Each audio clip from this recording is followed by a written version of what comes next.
So, hi everyone.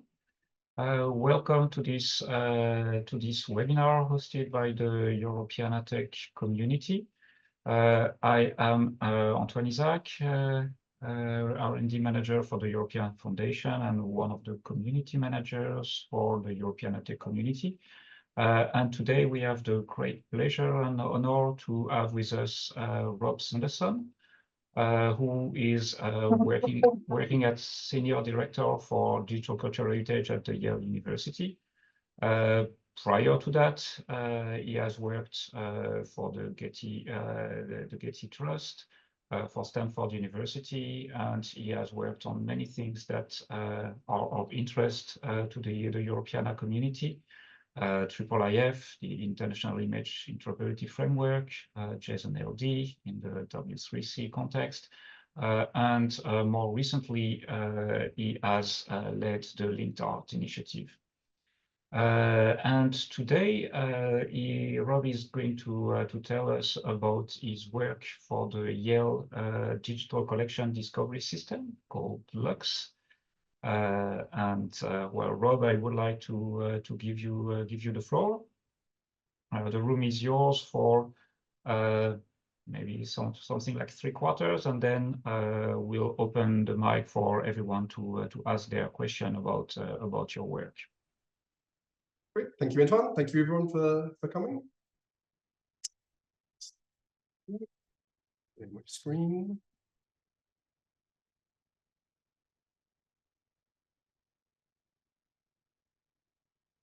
So yes, today I'd like to talk through some of the lessons that we've learned from implementing LUX, our cross-collections research and discovery system for the museums and libraries and archives at Yale.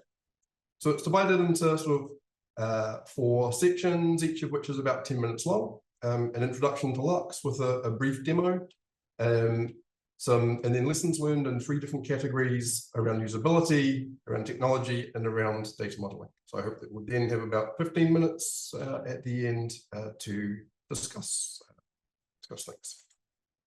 So first of all, what is LUX? So we think of LUX as a groundbreaking discovery and research platform that provides unified digital access to the collections at Yale across our museums, libraries, and archives.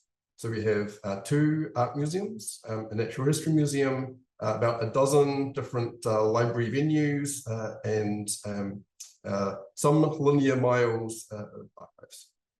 This then translates to around 41 million records in LUX, or around 2.5 billion triples. And you can see on the side there, we have 17 million objects, 5.5 million people, and so on. It is almost LUX's first birthday. We launched last June, and in that time, it has been up 24/7. We've had 100% uptime, even when one of the nodes that the system runs on crashed. It simply switched over to one of the other nodes. So we were happy that our availability planning worked in practice. So I'm going to start with a very brief demo of the system so that you know what's working with. So when you come to the homepage for LUX, you're presented with just a very simple search box a la Google. There is this advanced search that I'll give you an example of towards the end. So when you search, you put in some keywords, it divides up the results into objects, either physical or digital records, essentially. Works, which are the intellectual works, and the archives, so papers, and then the text of books or the image of artworks. Of course, people and groups. John Trumbull, used as the example, but also William Trumbull and John Trumbull and John H. Trumbull, and they're all in the same family. Places and our place hierarchies are a little bit messed up, as you'll see. The United States is not part of California. This is fixed in the next version, unfortunately. So Trumbull and here in Connecticut, Trumbull County, Fort Trumbull, so on. Concepts, which are sort of subjects, or SCOS concepts, if you will. These are often from the library, but also, of course, the materials and subjects of the artworks, and events. We do not have that many events in the system as records. So these are primarily exhibitions and periods of time. So ones that make Trumbull are, of course, the exhibitions such as like Liberty and the Pursuit of Happiness, an exhibition about American art, which occurred at 3 different places and featured works by Trumbull. We tried to make it as familiar and friendly as possible with facets. So you can pass it down to quickly get to what you're interested in. So portraits, place it by date.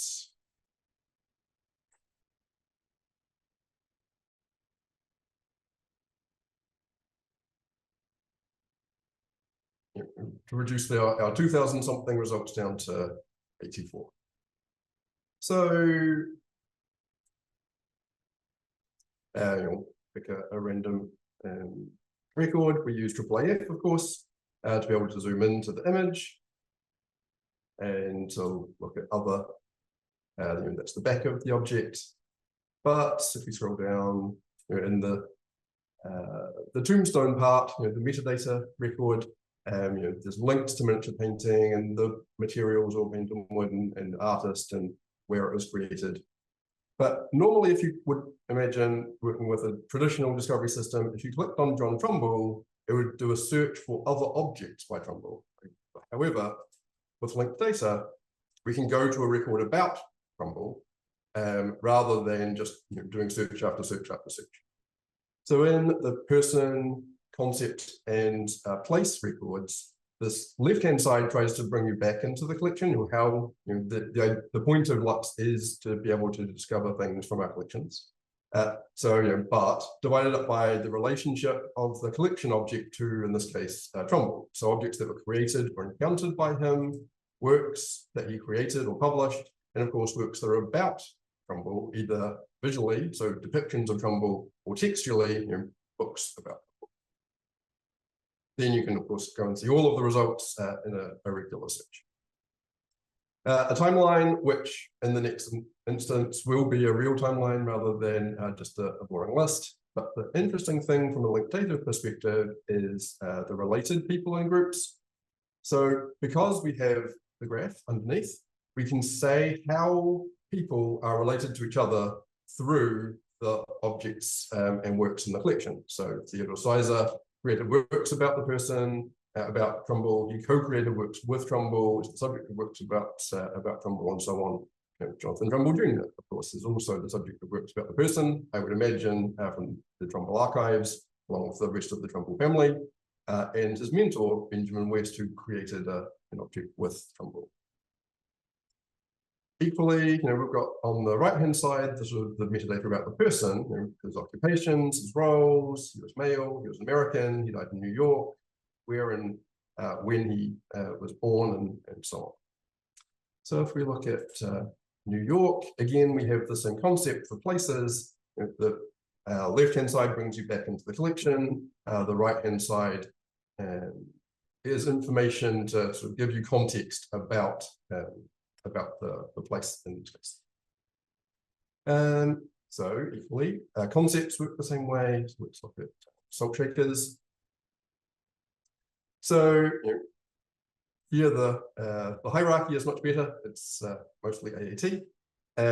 But again, on the left-hand side, there's objects related to salt shakers, works related to salt shakers, works that depict the salt shaker rather than being a salt shaker.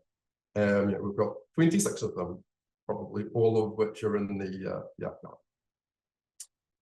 So that's the sort of the basic run through of how the system works in the general case. But to quickly show you the advanced search,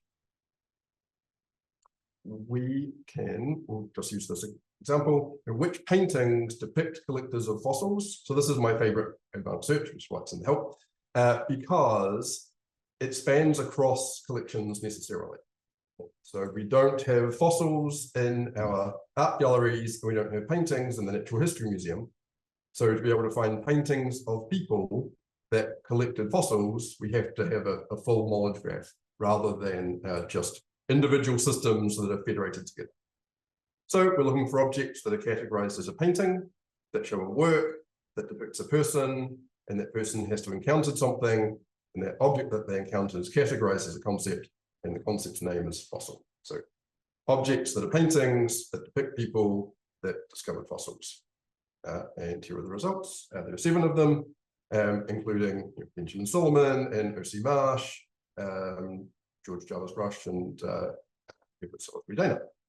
So O.C. Marsh, of course, is the famous paleontologist. He discovered dozens, hundreds even, of new dinosaurs in the late 1800s.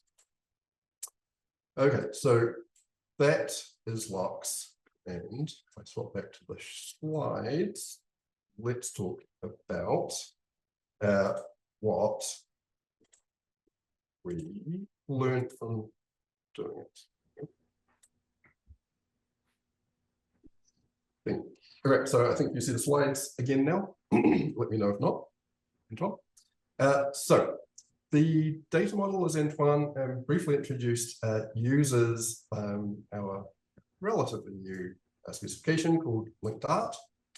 Linked art is a standards-based metadata profile in that it is based on CRM with some very small additions to that as an extension. And instead of trying to solve absolutely everything, we've tried to just be consistent about solving 90% of the problems with only 10% of the efforts. It's designed around usability in order to be sustainable, because if it's not usable, then people won't use it. If people don't use it, then there's no reason to invest it, and the system will go away. To design linked art, we followed a well-known now set of design principles, those of IIIF. And to run through them very quickly, because these are very important in terms of understanding why we learned the lessons that we learned and why they're sensible lessons. Scope design through shared use cases. For anyone who's been in the IIIF world, this is where we always start. We don't design in a vacuum. We have to solve some actual problem. And of course, design for international use. This needs to be usable in every country, otherwise it's not international. And hence, language and multiple languages simultaneously needs to be as easy as possible. Which then brings us to 3, make the easy things easy, but the complex things possible, so that you can extend and do the sorts of things that people want to do. Use REST, or don't break the web, or don't fear the network. In other words, everything should be on the web rather than, it should be of the web rather than just available via HTTP. Design for JSON-LD, because it makes it easier to use. And then the last 2, separate concerns. Don't try to smush things together that shouldn't be together, which then leads to 10, which is an addition from linked art rather than from IIIF. Address concerns at the right level.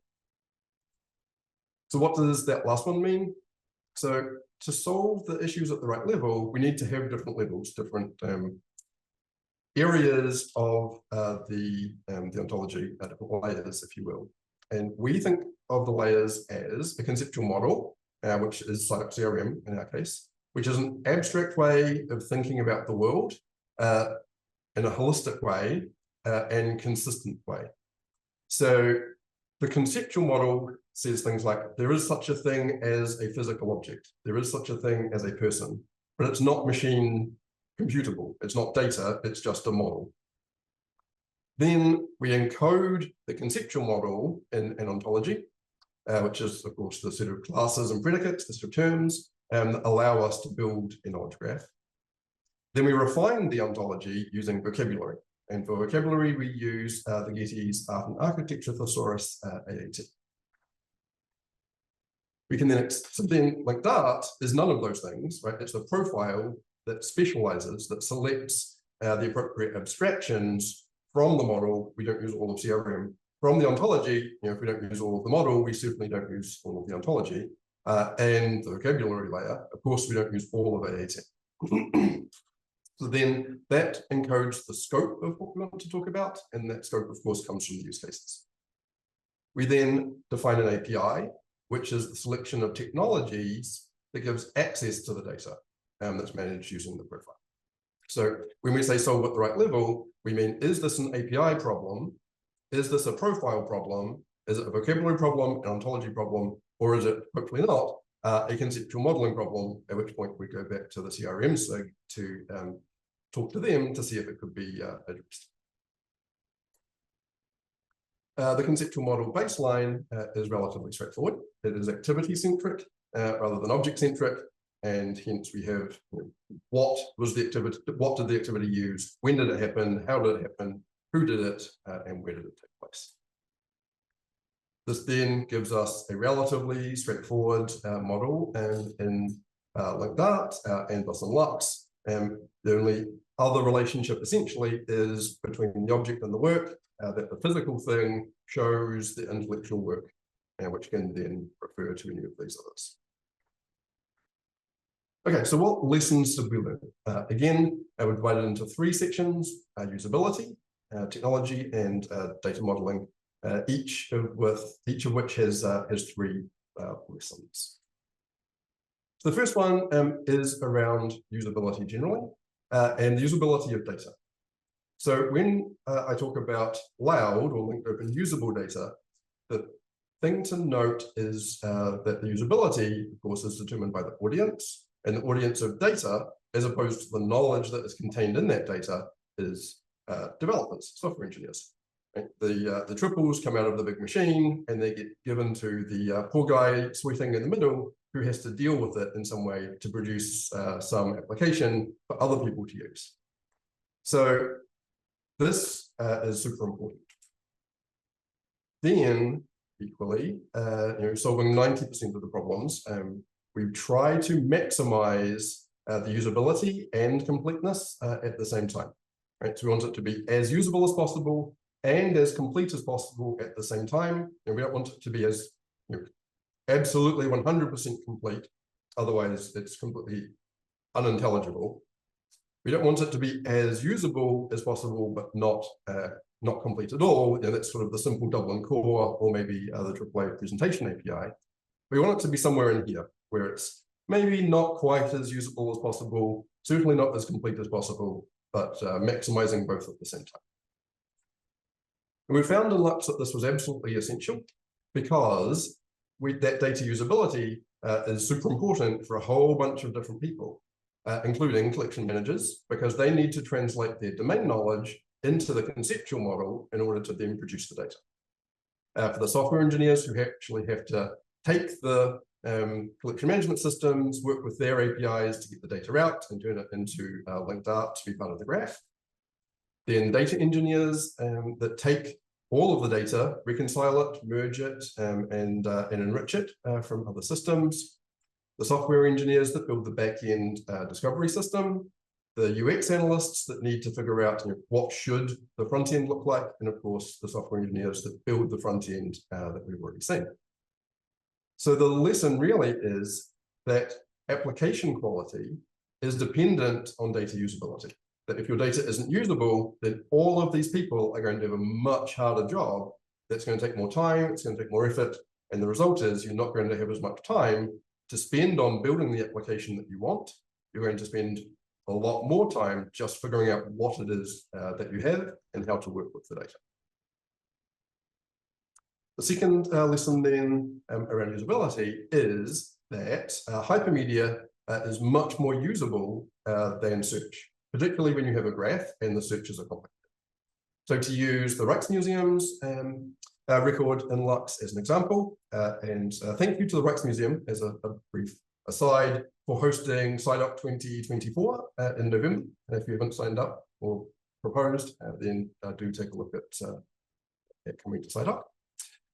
So here on the right-hand side, as you saw before, right, there's the logo, the information about the Rijks. The left-hand side brings you back into the collection, but this is a search, right? There's 296 results, and you can imagine if you searched for books, you'd get literally millions of results.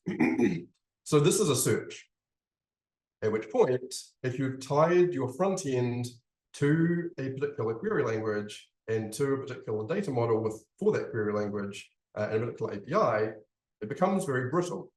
If you change your data model at all, if you change your query language at all, then it all collapses. And we found that repeatedly.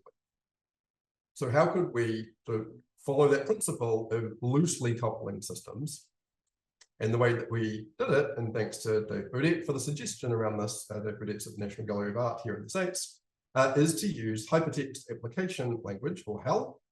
So at the bottom of every record, there are these named links, such as LUX agent created published work, which is the set of people works that this agent created or published, to then say, here is the list of the works to put into the display. Then in the href, it just gives you the link to the search, and it returns an activity stream result set, just like any other search.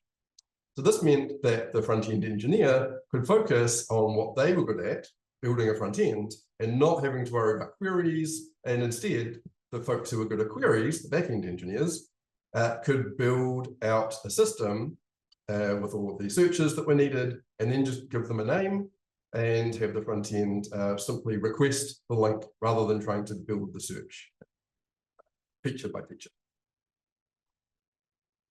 The third one for this usability, records are a necessary construct, right? So most times when you think about like data, it's like, well, there is one global graph and everything is absolutely connected.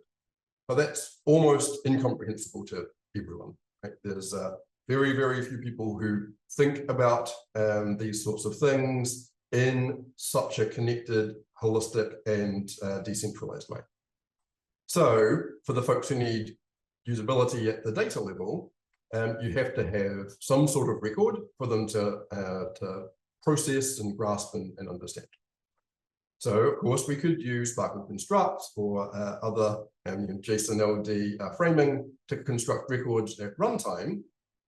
But why would we do that when we have records coming in from the backend systems? We turn them into records. We could then blow them all apart and have one graph, or we could just keep those records. So that's of course what we do. Then these records provide us a great deal of usability. So they give us something to retrieve, essentially at zero cost, because we already have them. We're not constructing them on the fly from a single graph. They are anchored to a particular entity. There's the record about the person, the record about the object, the record about the place, and they're complete enough that the front end can present something meaningful without having to do lots of searches. Indexing, what's the unit of search? If you've just got a graph with names and times and objects and people and identifiers and activities, then what is the thing that you're searching for? With a record, it's easy. You're searching for the record. Faceting is, of course, vastly easier and less computationally expensive when you have records. Text-based or document-based indexes are very good at doing faceting, whereas it can be very expensive. Having a record gives you something to hang your metadata off of, such as administrative or technical information, rights information if you need to have permissions, and so on. And data management. It's much easier to delete a record than it is to delete all of the triples and only those triples that are needed for that record and not needed for any other record. Okay, on to technology. Yep. So the next lesson was that multimodal functionality is very important. So this sort of follows from the notion of having a record, that if you're building a user interface over top of a graph, then it's, I would say, necessary to have access to both sort of record-based infrastructure and the graph-based infrastructure at the same time.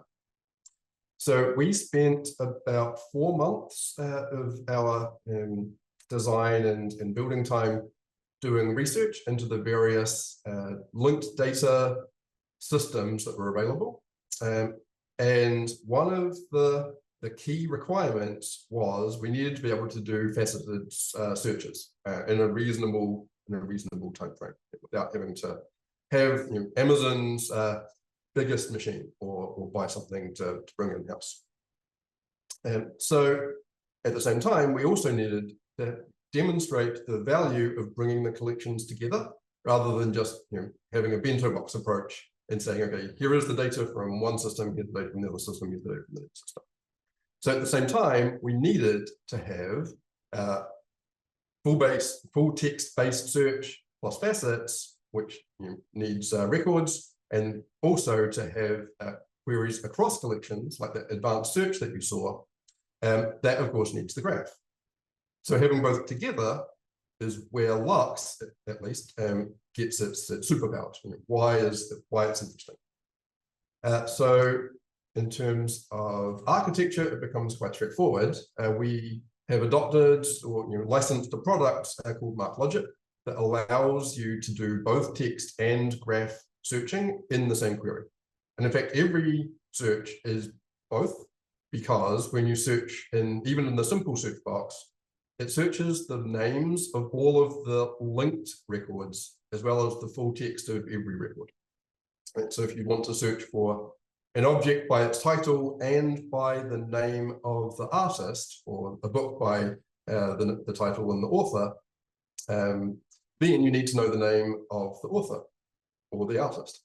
So given that the data should be as normalized as possible, the name of the artist, name of the person, is in the person record, not in the object record.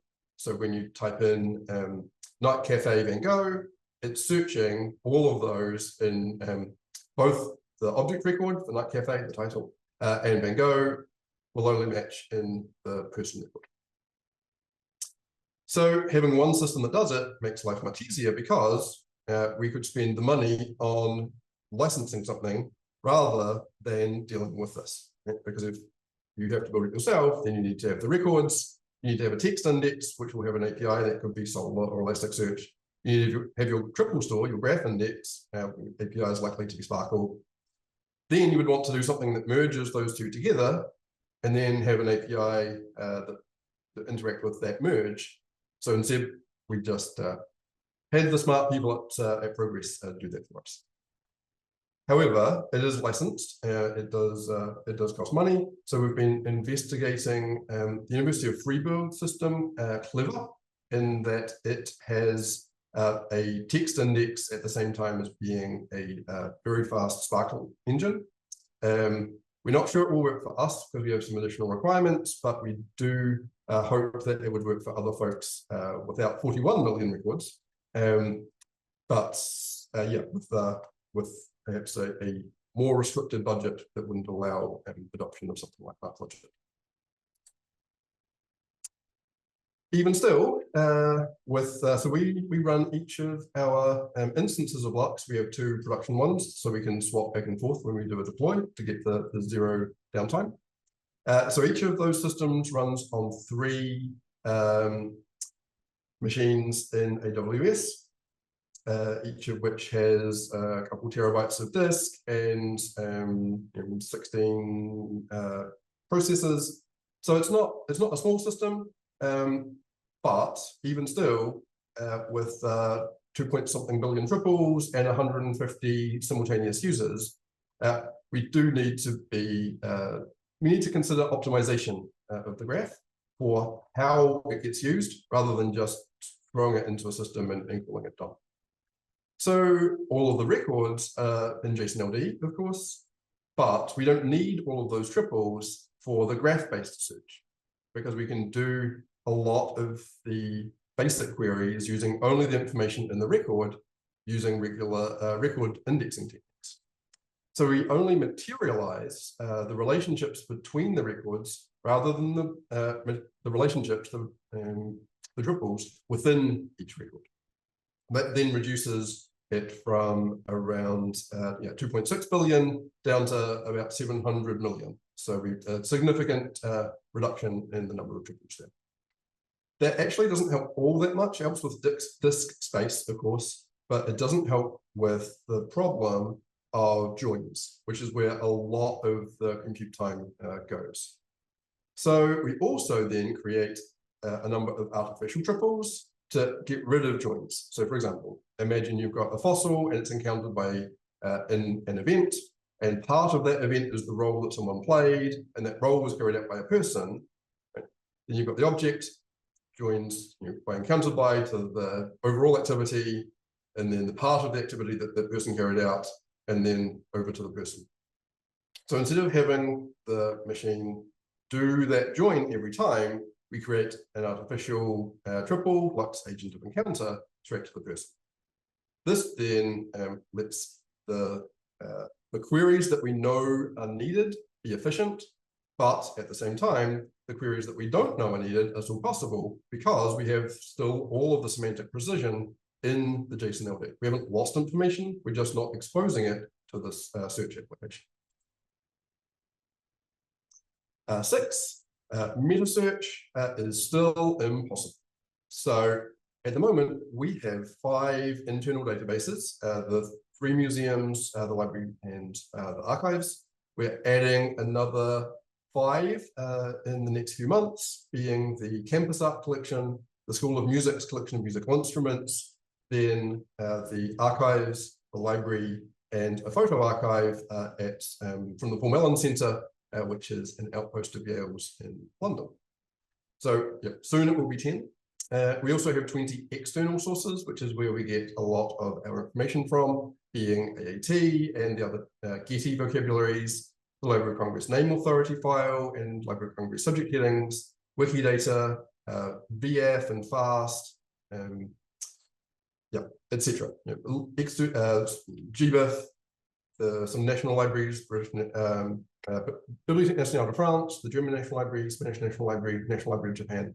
Essentially, if there's openly licensed graph data, we try, or we'll certainly consider using it within LUX to enrich our records to make discovery easier, because principle 2, it should be internationalizable, and we don't have the resources to have folks go through and translate everything into a bunch of different languages. So this first challenge, though, for meta search, when you've got 30 plus systems, is system availability, right? The network latency is a killer, even internally, right? We tried to do this as a cross search between the libraries and the museums, and it was too slow. You have to always wait for the slowest system before you can merge any results. And of course, systems aren't always available.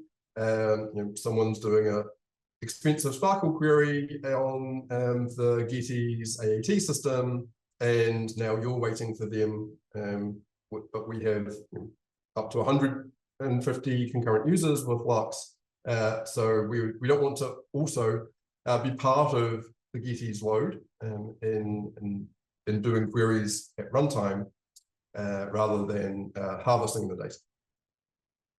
And then secondly, the computational expense, you can't afford to do at runtime rather than ahead of time.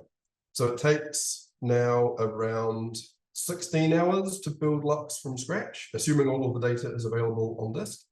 But to do it at runtime, you would need to do all of the reconciliation, all of the enriching, the merging, and then the querying at runtime, and then follow all of the links between records. And if you don't have a link from the thing that's being linked to, but instead there's a link back from somewhere else, then it's impossible, right? You can't, without an index, know that those links exist. There has been some very interesting work at the Knowledge at Web Scale group at the University of Ghent around doing this at runtime, but yes, it can't solve the impossible problem of things not linking out. However, the system of record, the museums and library data, they change very slowly.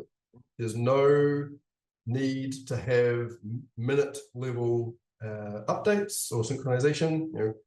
Nothing that we know of says there needs to be anything more frequent than an hour for propagation. And even then, everyone is happy with a day. And at the moment, we're actually more like 2 weeks.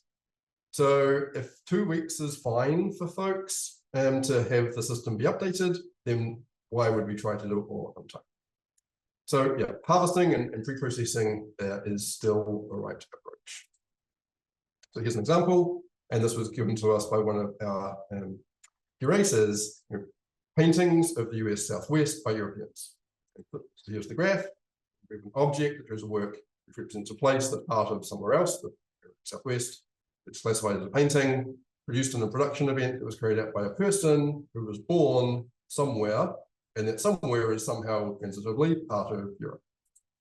But in order to answer the question, we're using the art gallery's object record, the art gallery's work record, TGNNAT, and ULAN from the Getty, but then also linking to geonames and Wikidata for some of the more specific birth information and geonames for the place information. In order to do that at runtime, yeah, it would be extremely, extremely slow. Which means then that search is application level functionality rather than something that you need to have generally available for everyone to use, which then would suggest, perhaps heretically, that you don't need to have a public Sparkle endpoint, because if search is application level, then someone else would simply download all of the records, re-index them how they want, and put their own system up. And we found that to be the case in that the applications that we've seen as wanting to use the data from LUX have different interactions that you couldn't even do if there was a Sparkle. So instead, the lesson is make it easy to discover the information, the data, make it easy to harvest it, make it easy to use it licensing wise. Use things like JSON-LD and the AAAF Change Discovery API, use HEL links when there are searches. Okay, last section. So in terms of data modeling, one of the issues, of course, that we ran into was there are many, many URIs for the same thing, even within Yale. So for example, we have a painting that is jointly owned between the Yale Centre for British Art and the Yale University Art Gallery. Each of the museums has a record in their system for that one object. So there are necessarily two URIs for the same painting, one in each museum, which is actually totally fine.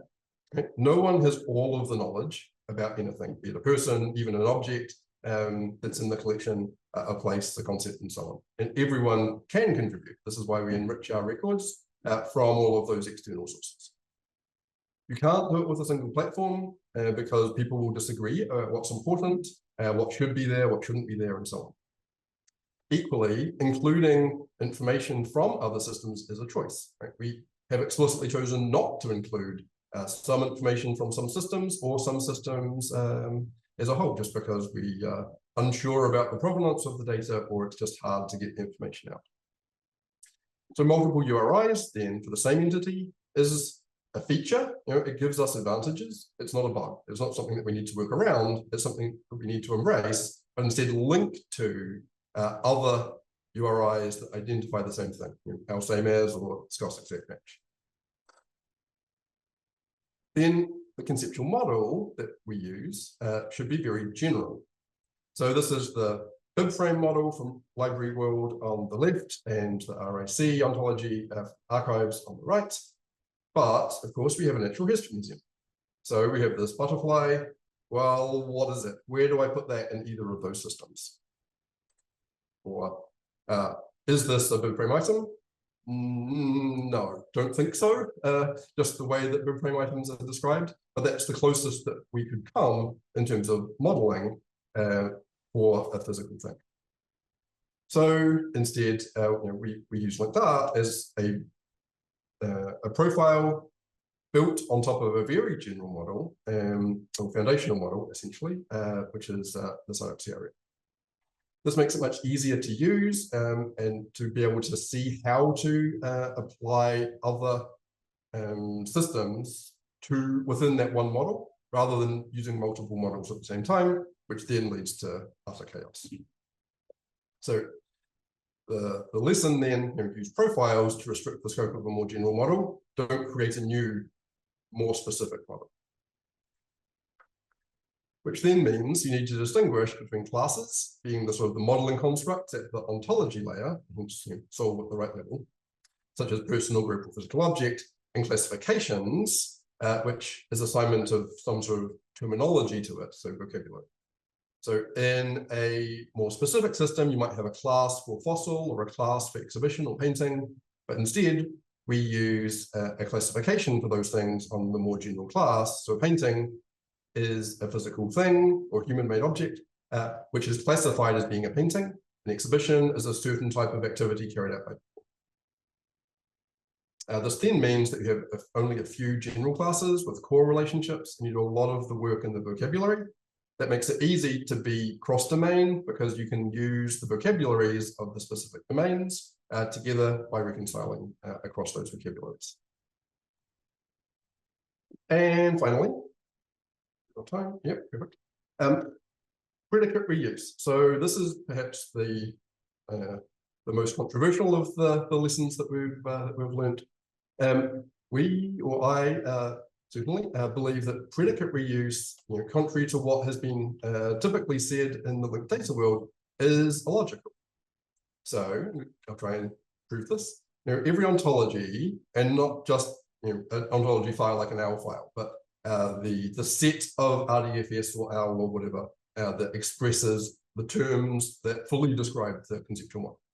Okay, so each ontology expresses a single conceptual model, right? Ontologies don't have multiple conceptual models. That would be very weird. And each model can be fully expressed by a single set of ontological terms, which are classes and predicates.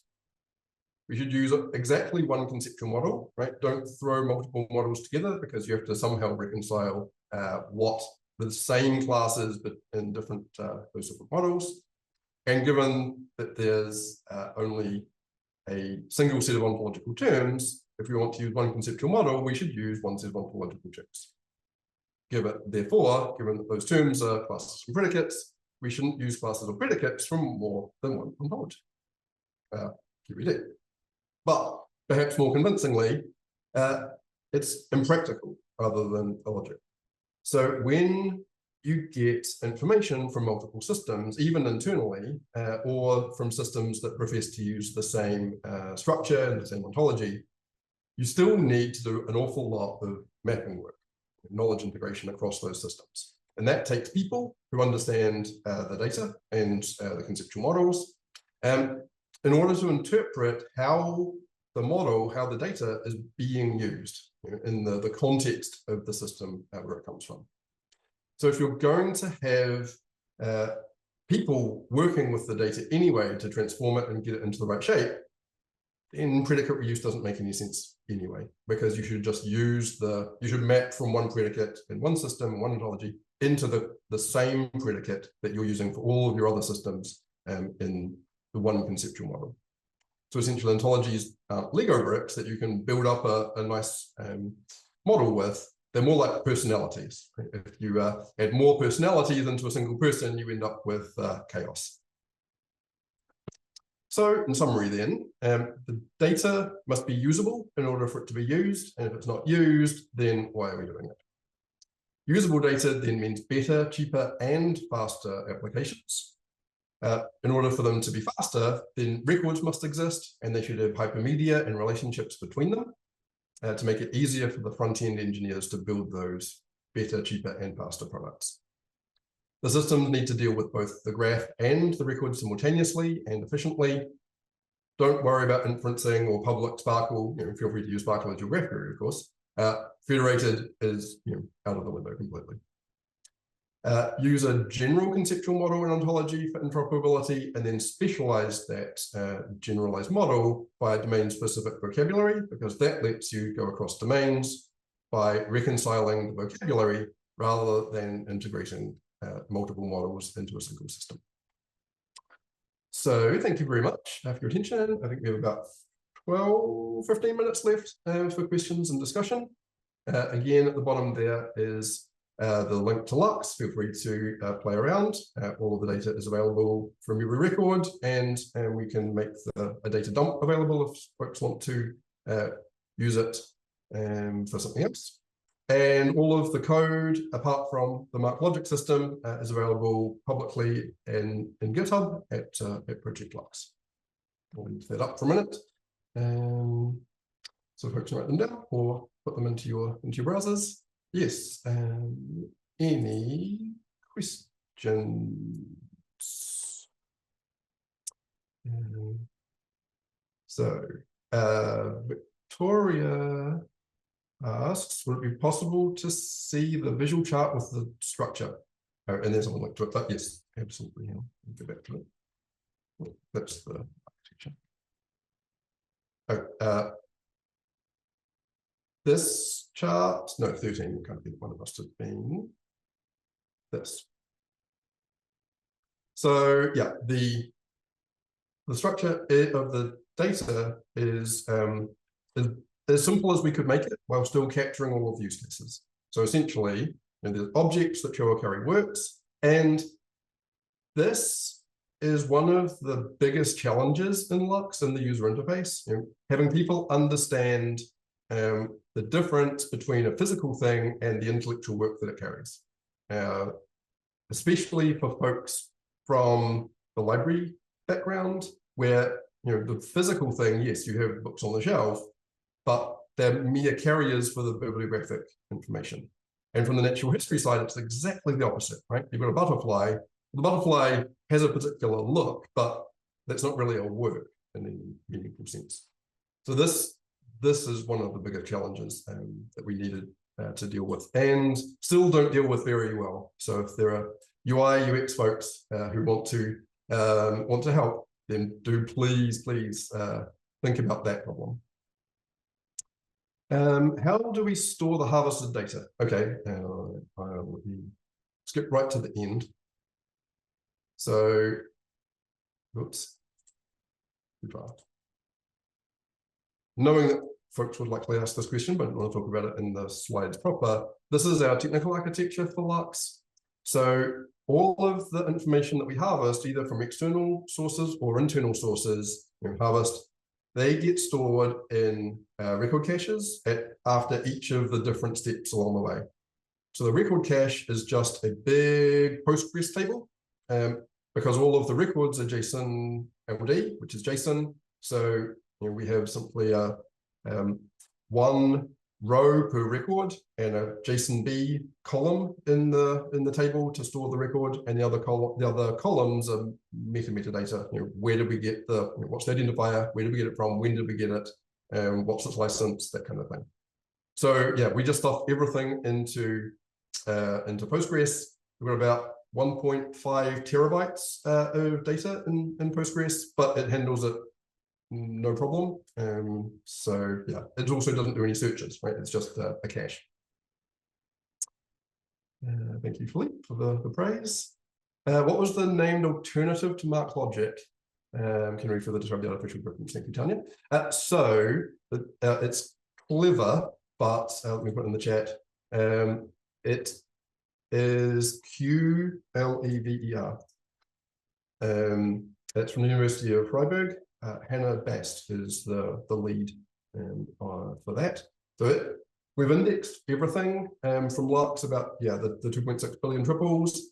It took a couple of hours to index it, and the queries are almost as fast as MarkLogic, but we haven't spent as much time optimizing for Clever as we had for MarkLogic. So yeah, the fact that there is a text index in Clever makes us think that it's if it's not quite there, it could be very easily. The artificial triples. Oh yeah, so the artificial triples essentially are go back to them to cut down the number of joins. So actually, there's also another path, which is the object is encountered by an activity that was directly carried out by a person. So you would have to do a union of part carried out by and encountered by carried out by. And then if you want to do sort of objects or works, then you'd need to have encountered by and produced by with both parts and carried out by. And if you wanted to have carried out by person versus carried out by group, right? So we sort of smushed everything down into one triple to say agent of encounter, which then saves, it sort of puts all of the compute time that you would need to do that query up front when you're building the data by putting it into the record itself. Jasmine, did you consider constructing a big data visualization? Yes, we did, but the problem with 2.6 billion triples, 41 million records, is any visualization ends up looking like a hairball. There's too many points to be able to deal with. Again, it's very much of interest, but if anyone has good ideas, we'd be very happy to work with you on implementing those ideas. Marcus, is the LUX UI depending specifically on the Mark project backend, or is linked Dart plus how all you would need? You would get very, very far. Maybe you wouldn't get everything, but with HEL plus the linked Dart API, you would get almost everything in LUX without too much effort. That's why we're very interested in, even if we don't use it, to stand up Clever, because then we could demonstrate, this is what you need to do. Here is the actual cost to implement LUX, rather than, we spent, well, the project was 5 years, but the actual build phase was only 18 months or so. There was a lot of background politics and research and so on before we actually knew what we needed to know in order to build LUX. So we have not put this into practice, but as far as we can tell, if you had the linked Dart API and with all of the HEL queries that LUX uses, and they produce the activity stream output, the front end will certainly render 95% of what you would expect it to do. Again, if there's something that doesn't work, it's all open source. Make issues, we're happy to engage. Alicia, can you clarify which part of the user interface is powered by the graph and why you couldn't implement it with the records and index?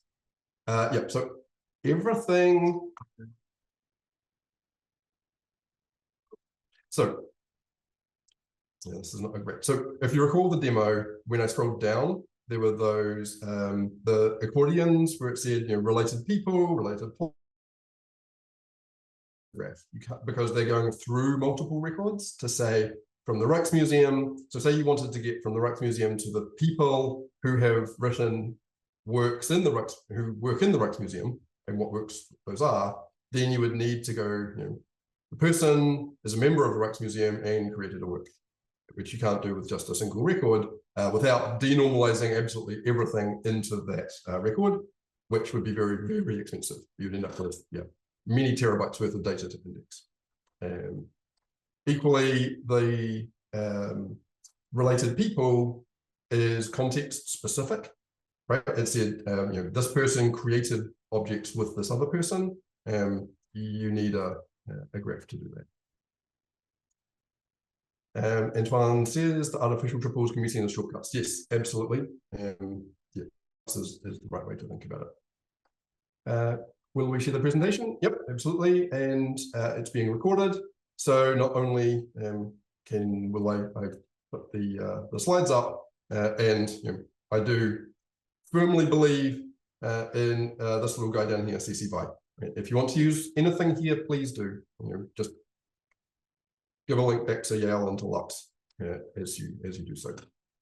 And I'm sure Antoine and Tamara that there's a way to put the slides up in the site. Yeah, either on the site or we will share it to those who registered. Yeah. Great. Can we explain not reusing properties? Oh yeah, so yeah, this really is the. I should have put it first, but it derails things. So the issue. So let me give some examples. In the building of linked Dart, we tried to use SCOS exact match, but in CRM there is a rule that there is essentially a mapping from E55 type, which is concept, to SCOS concept. So then if you follow that rule, you get a whole bunch of inferences that say every SCOS concept is an E55 type. But if we want to say this person is SCOS exact match to this other person, then suddenly all of those people also become concepts, and the places become concepts, the objects become concepts, everything suddenly is a concept. So that was, and then we run into exactly the same thing when we're doing the open annotation work in the W3C, trying to use the provenance ontology. There was a rule that said if something is generated, then it must be created before it's generated. But we wanted to have them at the same time because we wanted to just use this one property for generatedness without all of the rest of it.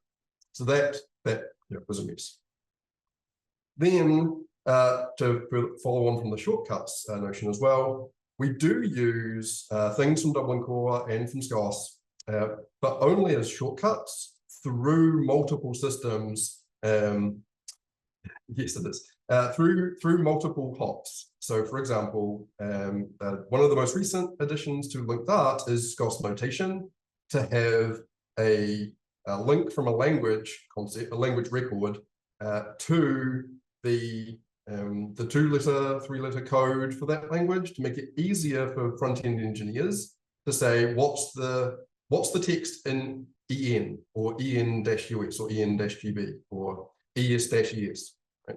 Rather than having to go through the text to the record for the language, then follow to identified by, find the identifier, which is classified as being the ISO 6339-2, and then find the content of that identifier, shortcut through with SCOS notation.